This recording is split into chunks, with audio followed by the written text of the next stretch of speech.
Hello boys and girls, so nandito na ako sa loob ng supermarket, para typical na lang na supermarket sa Pinas. Pare-pareho lang ang pinagkaiba. So since walang alak, eto na ang titirahin ko. Gatas. Magkano ba yan? Ito mas mura, $5. Tapos ano pa ba ang gusto ko? Palagay ko bibili ako ng yogurt, $7 yogurt. Tapos meron akong gusto i-try na luncheon meat dito. Kung masarap bibili ako. $2 lang.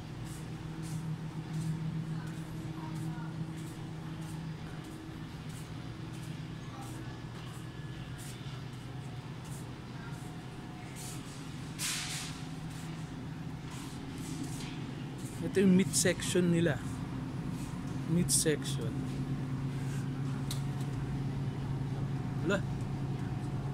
Bone marrow, $6.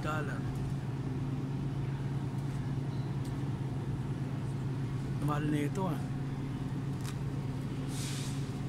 Pang bulalo to Kano? $9 o 400. Wow. Pang lechon to $22. Mahal. Ribs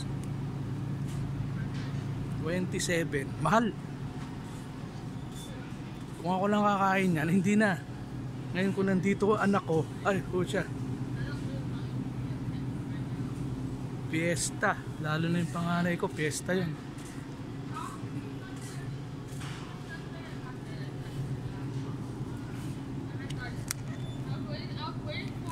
$7, 4 na piraso. Kung ako lang kakain yan, hindi.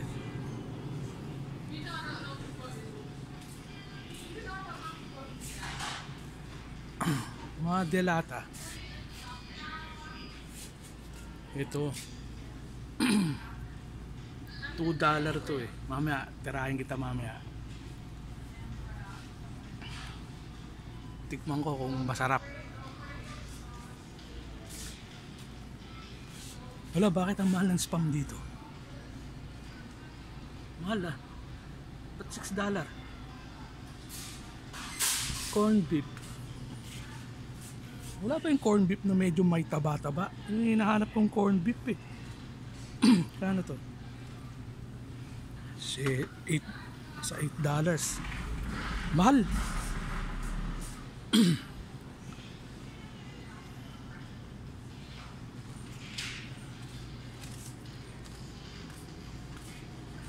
Isang luncheon meat lang bibili ko, tsaka yogurt, tsaka isang gatas.